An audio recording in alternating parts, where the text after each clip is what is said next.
Hi viewers, இத்தனை நாள் நம்ம தனித்தனியான ஸ்டோரிஸ் மட்டும் தான் போட்டுட்டு இருந்தோம். இனிமேல் ஒரு சீரிஸ் ஆரம்பிக்கலாம்னு சொல்லலாம். இந்த சீரிஸ் ஆரம்பிச்சிருக்கு. Thank you for all. தொடர்ந்து வாட்ச் பண்ணுங்க. கதையோட ஸ்டார்டிங்கில் ஆதித்யா அவன் ரூமில் உட்காந்து பழைய கேஸ் எல்லாம் எடுத்து படிச்சுக்கிட்டு இருக்கான். கூட இருக்க அனு அவனுக்கு ஹெல்ப் பண்ணிட்டு இருக்கும்போது தான் ஒரு திடீர்னு ஒரு வயசானவர் அவன் கதவை பலமாக தட்டிட்டு உள்ள நுழையாரு. என்னன்னு விசாரிச்சப்ப, ஐயா ஐயா என் பொண்ணை காணாமங்க ஐயா அப்படின்னு சொல்லி அந்த வயசானவர் ஆதித்யா கிட்ட ரொம்பவும் அழுதுருக்காரு.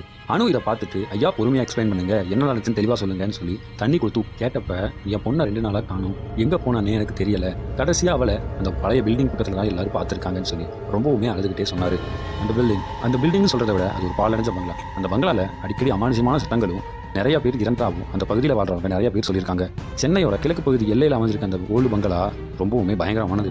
அடுத்த நாள் காலையில் ஆதித்யாவும் அனுவும் அந்த பங்களாக்குள்ள போகும்போது வினோதமான சத்தங்கள் நிறைய கேட்டிருக்கு. இதெல்லாம் கேட்ட அனு ரொம்பவுமே பயந்து போய் ஆதித்யாவோட கையை பிடிச்சிக்கிட்டே நடந்து போயிருக்கா.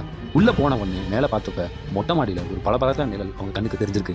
அதை பார்த்த அனு, ஆதித்யா உனக்கு இது தெரியுதா அப்படின்னு சொல்லி ஒரு நடுக்கிற குரலை கேட்டப்ப, பயந்து ஓடாம என் கூட மட்டும் வா அப்படின்னு ஆதித்யா அவளை உள்ள கூட்டிட்டு போறாங்க. இதோட ஃபர்ஸ்ட் எபிசோட் முடிஞ்சிருச்சு மக்களே. செகண்ட் எபிசோட் வெயிட் பண்ணுங்க. Thank you for all. Channel subscribe பண்ணிக்கோங்க. சீரிஸா பார்க்க மறக்காம இருங்க.